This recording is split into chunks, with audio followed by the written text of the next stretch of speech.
Minute लगाओगे तो फिर तो 2 घंटे लगेंगे। जल्दी से बताइए आंसर।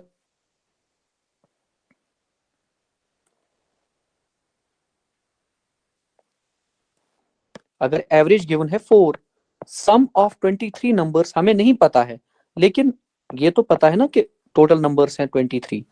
आप यहाँ पे क्या कीजिए, वही average into number is equal to sum. सबसे इंपॉर्टेंट फॉर्मूला उसी का यूज यहाँ पे भी होगा। इसका मतलब 23 into 4 is equal to sum of 23 numbers. 4 3 12 2, 1 carry, 4 2 8 plus 1 9। इसका मतलब 23 नंबर जो हमारे पास है ना, उनका जो सम है वो है 92। ठीक है। उसके बाद कहता है कि the average of first 11 numbers is 4.5। कहता है कि जो पहले के 11 नंबर्स है उनका एवरेज है 4.5। यहां पे हम एक और बार लिखेंगे, average of 11 numbers is equal to sum of items, यानी कि sum of 11 numbers divided by number of items यानी कि 11। इसका एवरेज भी गिवन है 4.5। S11 मतलब sum of 11 numbers divided by 11। 4.5 into 11 आपको सॉल्व करना है, ये आएगा S11 यानी कि सम ऑफ फर्स्ट 11 नंबर्स। इसको अगर आप सॉल्व करोगे कितना आएगा, 45 डिवाइडेड बाई 10 इंटू 11। यहाँ पे एक और ट्रिक, अगर कभी यहाँ पे है ना 45 इंटू 11, कभी आपको 11 से मल्टीप्लाई करना हो, कैसे करते हैं, कभी आपको 11 से मल्टीप्लाई करना हो कैसे करते हैं, 4 यहाँ पे, 5 यहाँ पे, एंड बीच में इन दो नंबर्स का एडिशन, 4 प्लस 5 हो गया 9। ये आएगा आंसर। फॉर एग्जाम्पल आपको 23 इंटू 11 करना है, 2 यहाँ पे, 3 यहाँ पे, एंड 2 प्लस 3 5 बीच में, ये आएगा आंसर।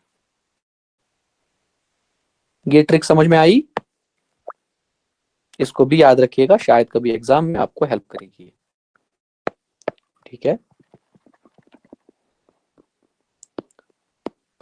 उसके बाद यहां पे आएगा आंसर, ये आएगा सम ऑफ 11 नंबर्स। 45 इंटू 11 अभी हमने देखा, ये आया 495 divided by 10 is equal to sum of 11 numbers. 495 divided by 10 होता है 49.5। ठीक है। उसके बाद कहता है कि average of last 13 numbers is 3.5। Total हमारे पास कितने नंबर हैं, 23।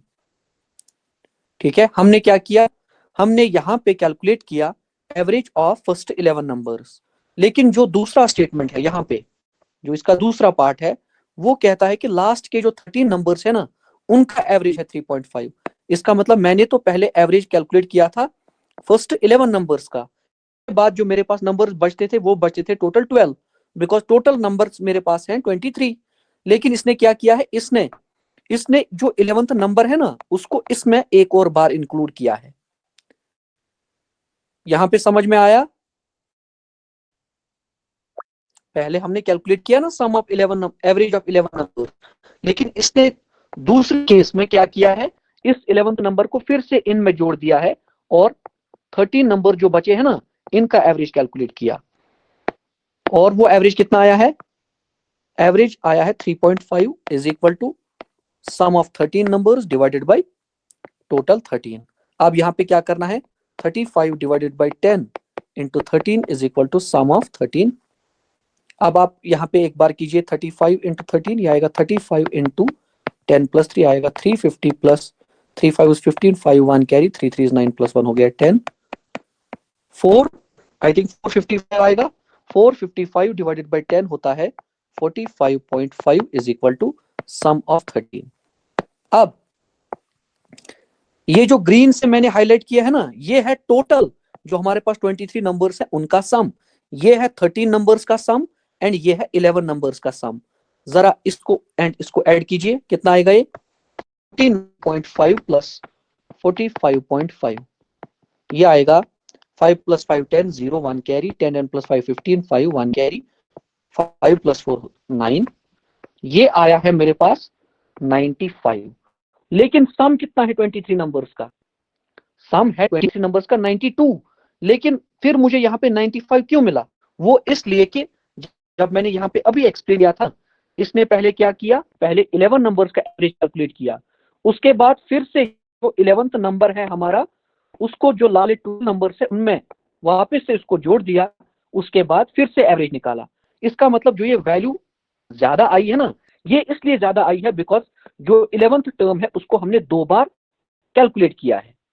इसका मतलब जो 11th टर्म है वो क्या है फिर, या 11th नंबर है वो क्या है, वो है 95 माइनस 92 यानी कि 3। समझ में आया? अभी आंसर नहीं आया है लेकिन एक चीज हम पहुंच गए हैं। रिपीट करना है किसी को?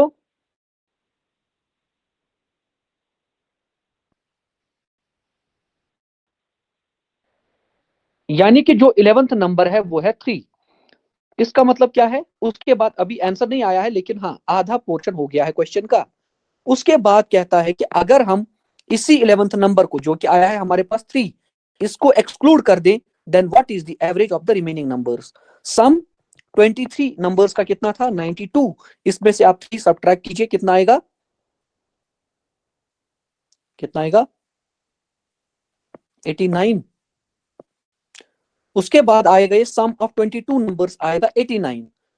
एवरेज आएगा फिर, एवरेज आएगा फिर सम ऑफ 22 नंबर्स डिवाइडेड बाय 22, ये आएगा 89 डिवाइडेड बाय 22। इसको सॉल्व करना है, आपके पास आंसर आ जाएगा। 89 डिवाइडेड बाय 22 सॉल्व कीजिए। ऐसा ऑप्शन है जहां पे 4 है, यहाँ पे भी थोड़ा सा आपको कॉमन सेंस यूज करना है ना। एग्जैक्ट आंसर तब आपको फाइंड आउट करना है जब यहाँ पे दो नंबर्स 4 से स्टार्ट होंगे। यहाँ पे तो एक ही नंबर 4 से स्टार्ट हो रहा है ना, इसका मतलब बस यही आंसर है। यू डोंट नीड टू, आपको एग्जैक्ट आंसर फाइंड आउट करने की जरूरत ही नहीं है। क्लियर है या रिपीट करना है?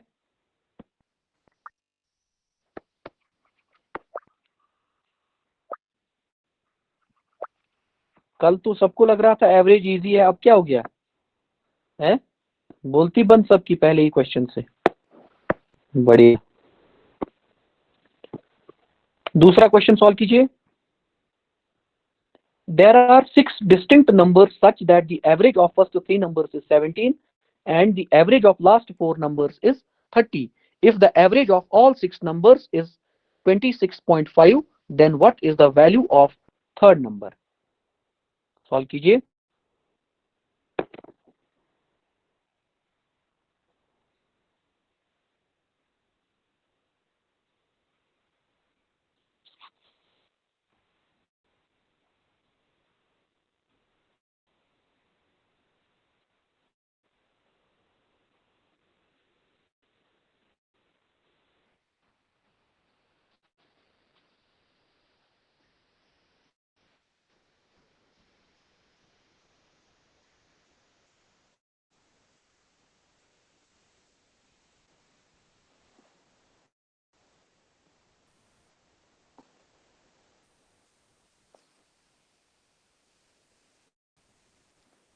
यहां पे भी जो ऊपर वाला क्वेश्चन है मिलता जुलता कॉन्सेप्ट है।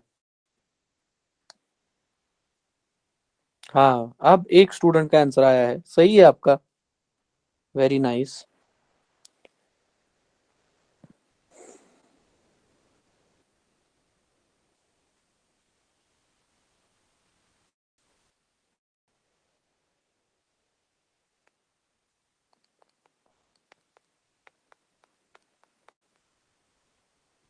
सबने इसको सॉल्व किया, इसका करेक्ट आंसर है ऑप्शन नंबर सी, 12। ये इसका करेक्ट आंसर है। ठीक है, अगर इसको सबने सॉल्व किया है तो आगे चलते हैं। थर्ड क्वेश्चन है, सॉल्व कीजिए इसको जल्दी।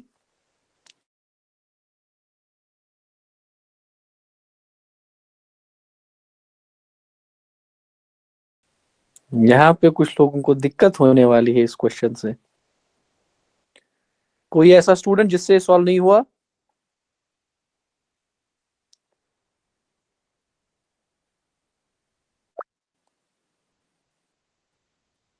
रुमी जान आपने किया? कोई स्टूडेंट जिससे क्वेश्चन सॉल्व नहीं हुआ?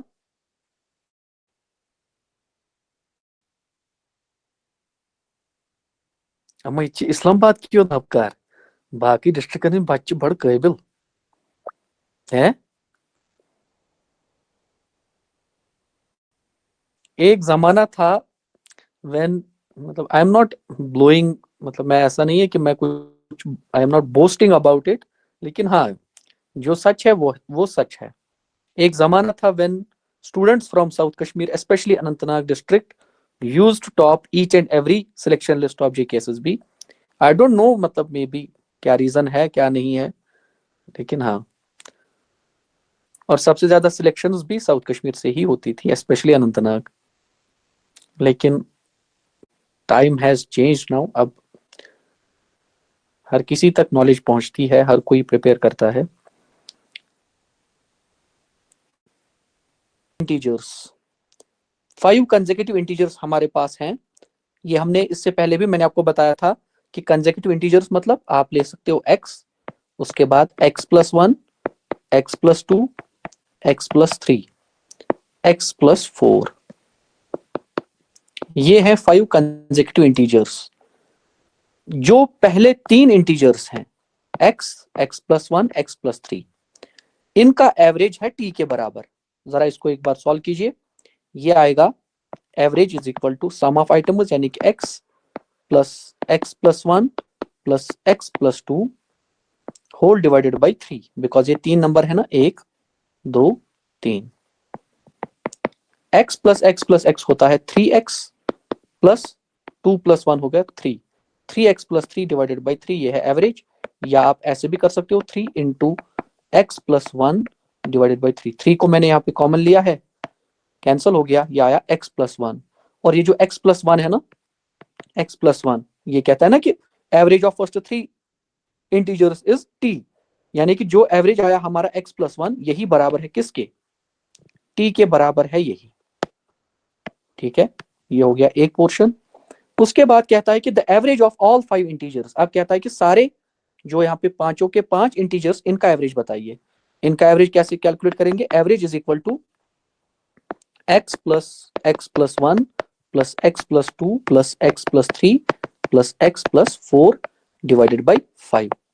ये आएगा 1 2 3 4 5, ये आएगा 5x प्लस 7 9 10, ये आया 5x plus 10 divided by 5।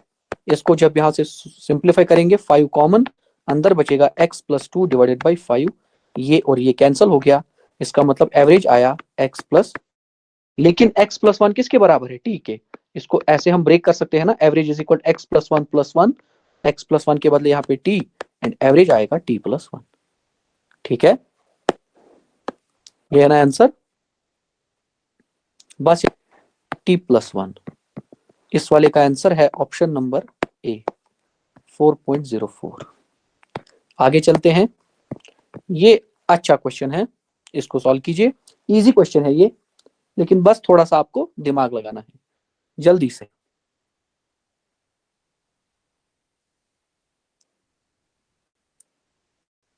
The average monthly expenditure of a family for the first 4 months is rupees 2,570. For the next 3 months, rupees 2,490, and for the last 5 months, rupees 3,030. If the family saves rupees 5,320 during the whole year, the average monthly income of the family during the years is। Solve कीजिए, easy question है, बस थोड़ी बहुत calculation है, ज्यादा नहीं है, लेकिन क्वेश्चन इजी है।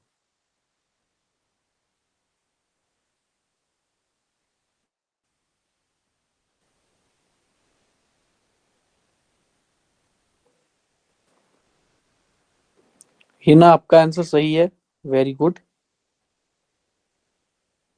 तायरा, आप एक बार अपना जो आंसर है उस, अब लास्ट में +5 लिखा है।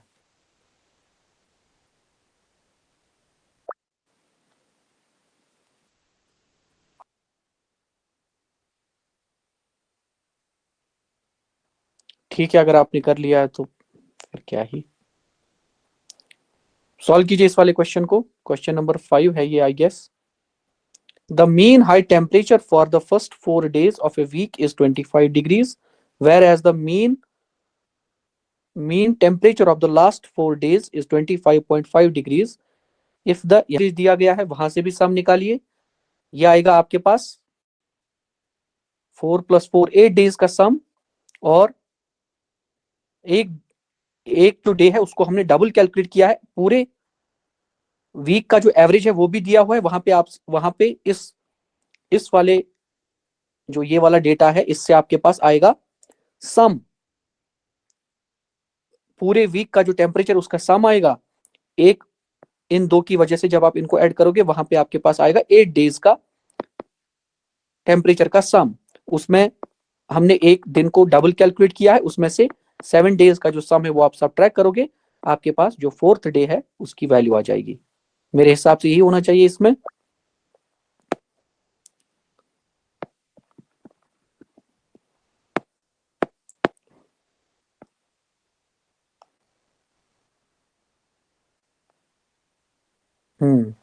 25.6 जिनका आंसर आया है उनका आंसर बिल्कुल करेक्ट है, ऑप्शन नंबर डी इस क्वेश्चन का करेक्ट आंसर है।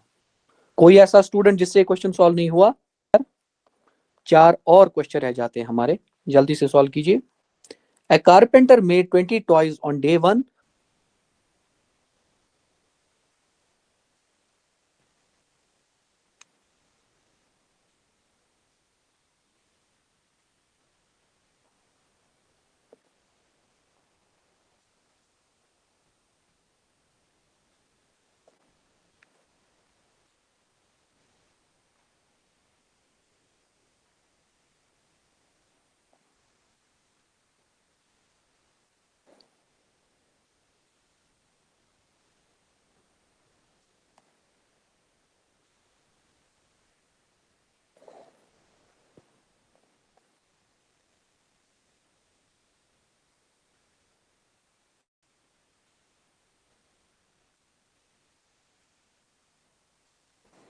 जिनका भी आंसर 10 आ रहा है उनका आंसर सही है।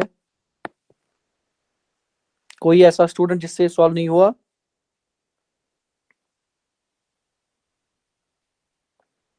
हुजैब भाई आपसे क्वेश्चन सॉल्व हो रहे हैं?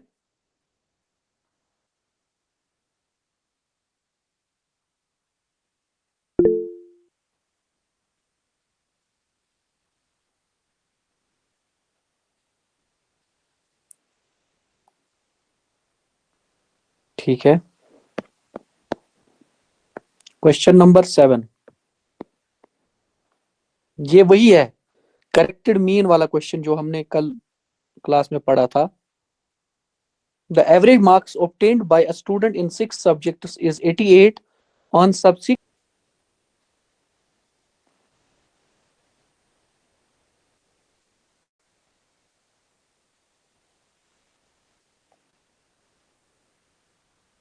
ऐसा स्टूडेंट जिससे क्वेश्चन सॉल्व नहीं हुआ?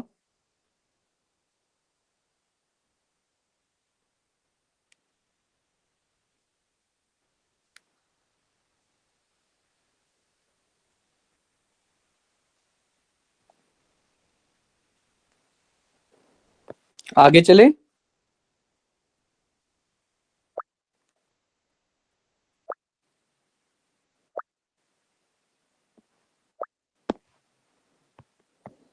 ये वाला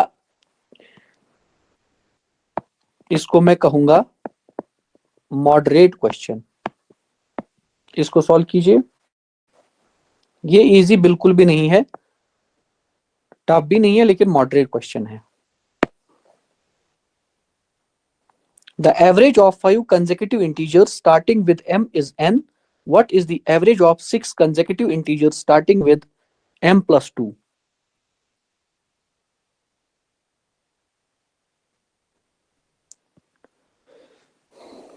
अगर इसको आपने सॉल्व कर लिया तो फिर यू गाइज आर ग्रेट।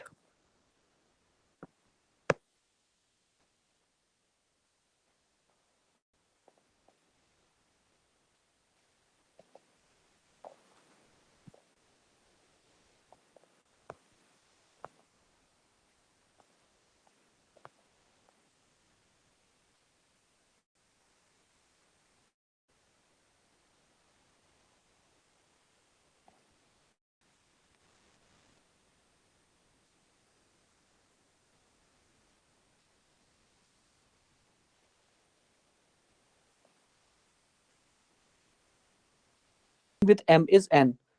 अभी इस केस में x नहीं लेना है, इसने बोला m से स्टार्ट होते हैं, यानी कि पहला m, दूसरा m+1, तीसरा m+2, m+3 एंड m+4। ये है हमारे पास 5 कंसेक्यूटिव इंटीजर्स। कहता है कि इनका जो एवरेज है वो n के बराबर है। जरा एक बार इनका एवरेज कैलकुलेट कीजिए। 1 2 3 4 5, ये आएगा 5m plus 10 divided by 5।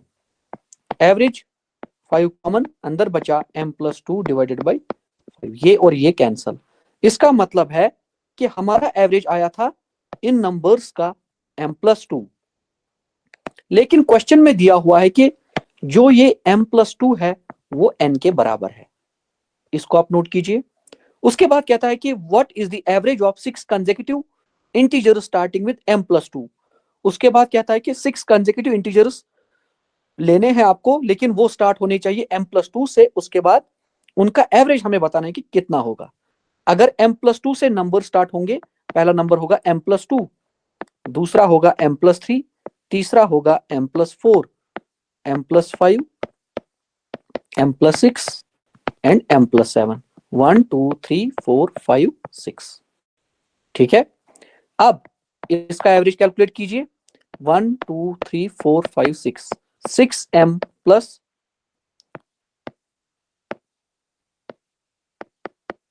27 divided by 6, ये आएगा इनका एवरेज। ठीक है, जब आप यहां पे लिखोगे ना m+2 plus m+3 plus m+4 plus m+5 plus m+6 plus m+7, आपके पास आएगा 6m प्लस 27 डिवाइडेड बाई 6। जरा इसको सिंप्लीफाई कीजिए। 3 कॉमन, अंदर बचा 2m plus 9 divided by 6। 3 1s, 3 2s। इसका मतलब एवरेज जो है वो कितना आया है, 2m प्लस 9 डिवाइडेड बाई 2। ये आया है हमारा एवरेज। जरा यहां पे इसको देखिए, ये है m+2 is equal to n। यहां से m की वैल्यू फाइंड आउट कीजिए। m की वैल्यू आएगी n-2। इस m की वैल्यू को इस वाले में पुट कीजिए। एवरेज की वैल्यू आएगी 2 into n-2 plus 9 divided by 2। Average की वैल्यू आएगी 2n-4 plus 9 divided by 2। Average की वैल्यू आएगी 2n-4 प्लस 9 होता है +5 डिवाइडेड बाई 2। यही आपका आंसर है, ऑप्शन नंबर ए। क्लियर है?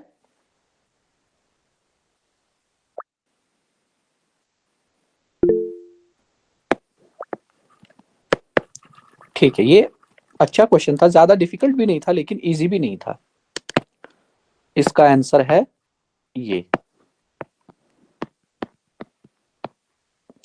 इस वाले क्वेश्चन को सॉल्व करने से पहले मैं यहाँ पे आपको एक चीज समझा देता हूं, उसके बाद हम आगे चलेंगे।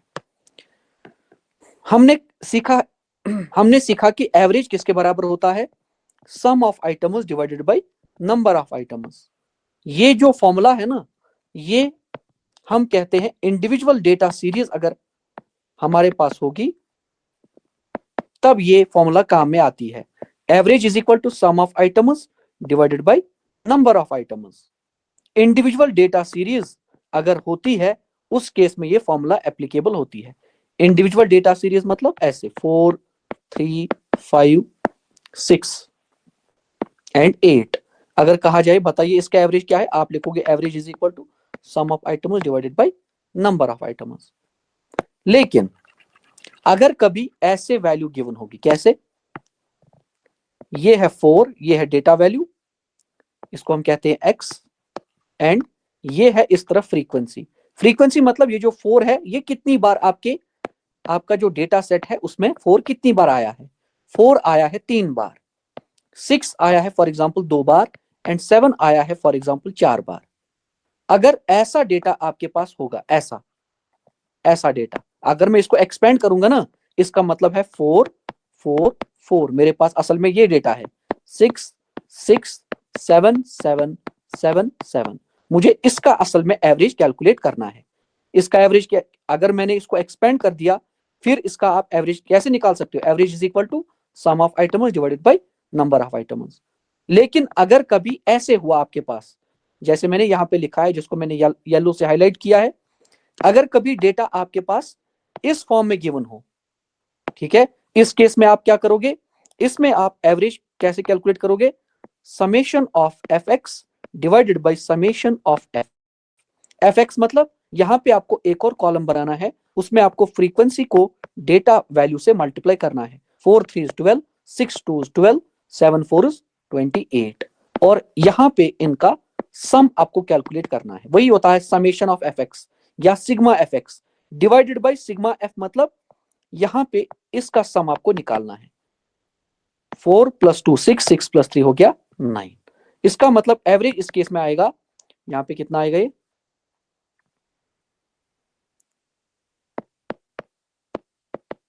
आई थिंक ये आएगा 52 डिवाइडेड बाई 9, जो भी उसके बाद आंसर आएगा, लेकिन मेथड से 54,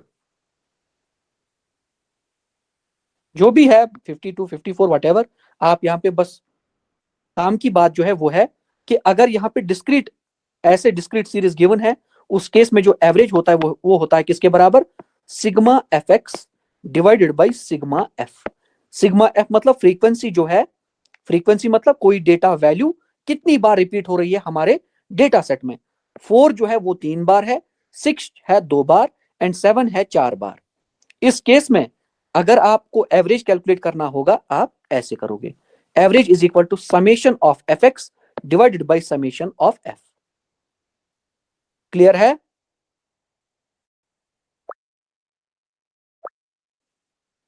या अगर आप, इसका एक और तरीका भी है, अगर आप चाहो तो आप इसको अपने ही मेथड से सॉल्व कर सकते हो, average is equal to sum of items divided by number of items. लेकिन उसके लिए फिर आपको इसको एक बार एक्सपेंड करना है, मतलब या तो आपको पता है कि क्या है, या तो आपको पता है कि क्या है, या तो आप इसी फॉर्मूला का यूज कीजिए, average is equal to summation of F X divided by summation of F. या अगर आपको ऊपर वाली ही फॉर्मूला यूज करनी है, तो इस केस में आपको थोड़ा सा समझना है। समझना क्या है कि जो 4 है वो 3 बार है, 6 2 बार है, 7 4 बार है। जब आप ऊपर लिखोगे ना सम ऑफ आइटम्स, तो 4 + 4 + 4 करना है, +6 + 6 +7 +7 +7 +7 +7 divided by number of items कितना होगा, 4 है 3 बार, 6 है 2 बार, 7 है 4 बार, यानी कि 3 + 2 5, 5 + 4 9। ऐसे, या तो आप इसको ऐसे भी लिख सकते हो, कैसे, 4 है 3 बार, 6 है 2 बार, एंड 7 है 4 बार, डिवाइडेड बाई 3 + 2, टोटल कितना है, 3 + 2 5, 5 + 4 9। ऐसे भी आप इसको कर सकते हो। दोनों तरीके मैंने आपको बता दिए, आई होप आपको समझ में आ गया होगा। अब आते हैं वापस इस वाले क्वेश्चन पे। अब आपको ये क्वेश्चन समझ में आएगा इसमें करना क्या है। सॉल्व कीजिए इसको जल्दी। If out of 10 selected students for an examination, 3 were of 20 years, age 4 of 21 and 3 of 22 years, the average age of the group is। 10 students को सिलेक्ट किया गया किसी एग्जाम के लिए, उसमें से जो 20 साल के लड़के हैं वो हैं 3, ठीक है, 21 साल के हैं 4, एंड 22 ईयर्स ओल्ड हैं 3। हमें क्या निकालनी है, हमें निकालनी है इस ग्रुप की एवरेज। ऐसा ही क्वेश्चन है ना, ये है एक्स और ये है इनकी फ्रीक्वेंसी। आप यहाँ पे लगा फॉर्मूला लगा सकते हो, average is equal to summation of F X divided by summation of F. एक बार यहाँ पे एफ एक्स कैलकुलेट कीजिए, उनका सम, उसके बाद एफ का सम, इनका डिवीजन, आपके पास एवरेज की वैल्यू आ जाएगी। या आप लिख सकते हो average is equal to 20 × 3 + 21 × 4 + 22 × 3 divided by 4 + 3 + 3। ऐसे भी आप जा सकते हो, ऐसे भी आप जा सकते हो। आंसर आया किसी का, एनीवन?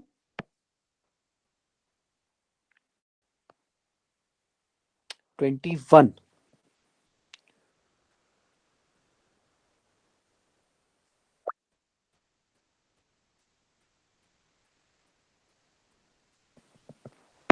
आंसर है यही।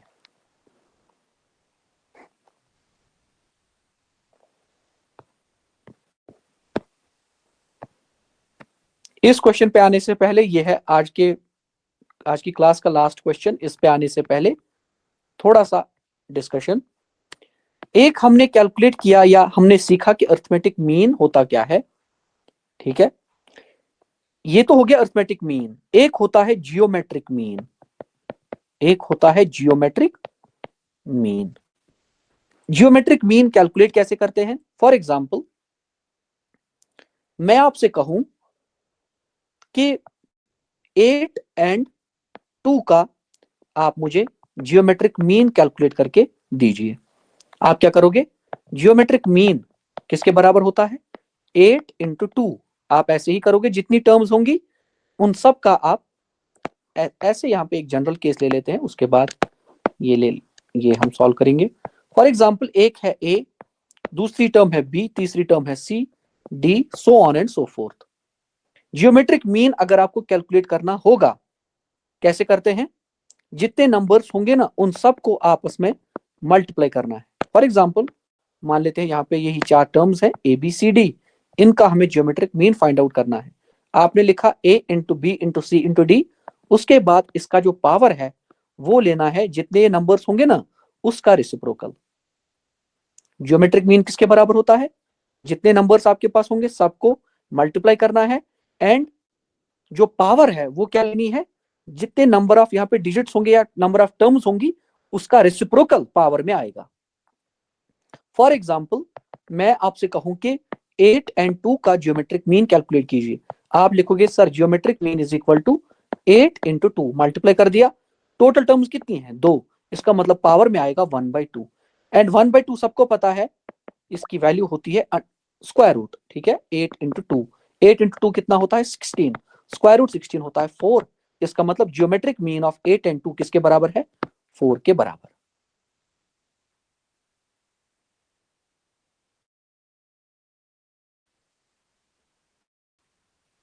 ठीक है,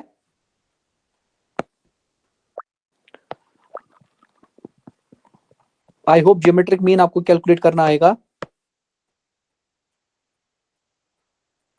द जियोमेट्रिक मीन ऑफ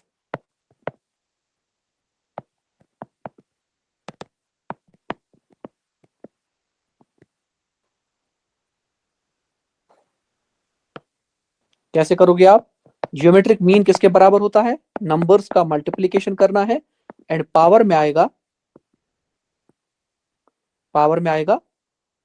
जितने ये टर्म्स है नंबर ऑफ टर्म्स का रेसिप्रोकल। इसका मतलब यहां पे आएगा cube root of 8 into 4 into 2। यह आएगा क्यूब रूट ऑफ 4 2 8, 8 इंटू 8 होता है 64।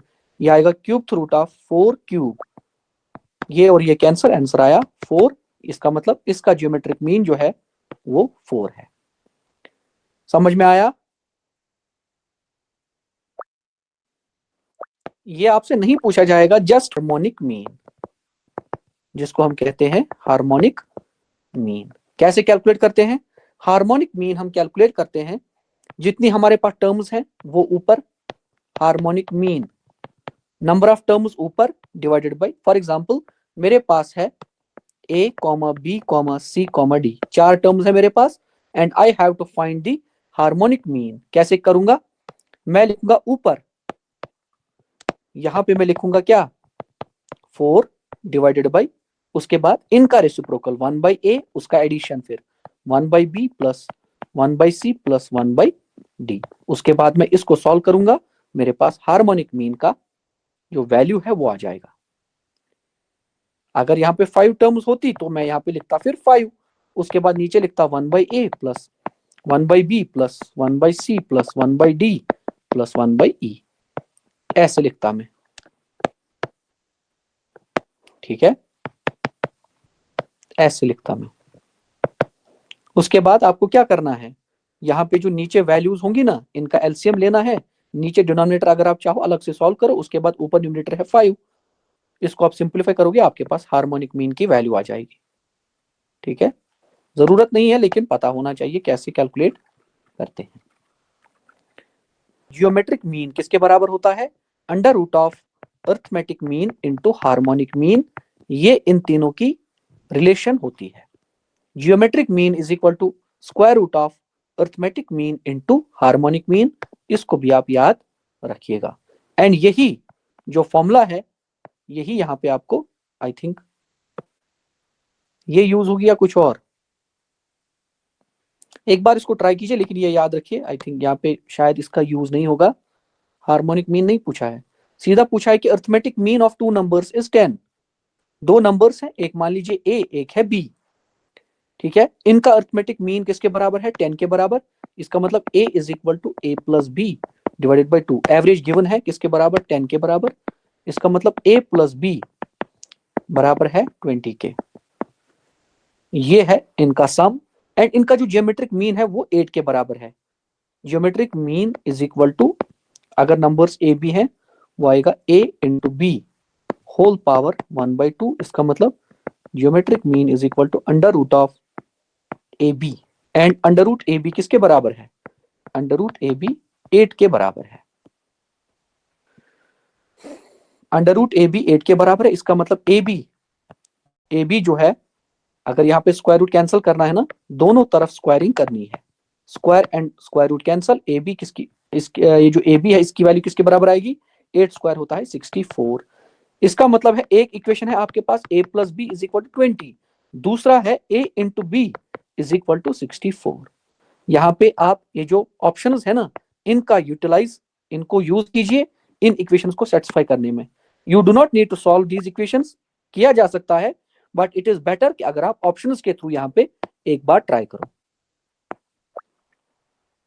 इनको सॉल्व भी किया जा सकता है, कैसे, यहाँ पे आप b की वैल्यू फाइंड आउट कीजिए। b की वैल्यू आएगी 64 डिवाइडेड बाई a। इस 64 डिवाइडेड बाई a की वैल्यू, ठीक है, इस b के बदले पुट कीजिए, आपके पास फिर यहाँ पे a सॉल्व हो जाएगा। ये थोड़ा सा कॉम्प्लिकेटेड है, इट इज बेटर अगर आप यहाँ पे ऑप्शंस का यूज करो। ऑप्शंस में से देखिए कौन सा पेयर ऐसा है जो इन दोनों इक्वेशंस को सेटिस्फाई कर रहा है। अगर मोर देन वन पेयर यहाँ पे सेटिस्फाई कर रहा होगा तो आपको उस केस में इनको सॉल्व करना है। अगर एक ही पेयर सेटिस्फाई कर रहा है, इसका मतलब वही आपका श्योर शॉर्ट आंसर होगा। क्लियर है गाइस?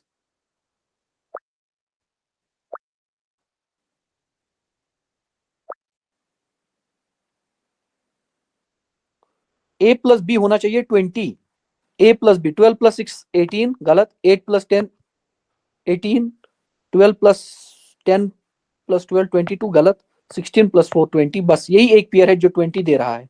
मल्टीप्लीकेशन से आएगा 64, 16 टू 4 हो गया 64। इसका मतलब ऑप्शन सी इस क्वेश्चन का करेक्ट आंसर है।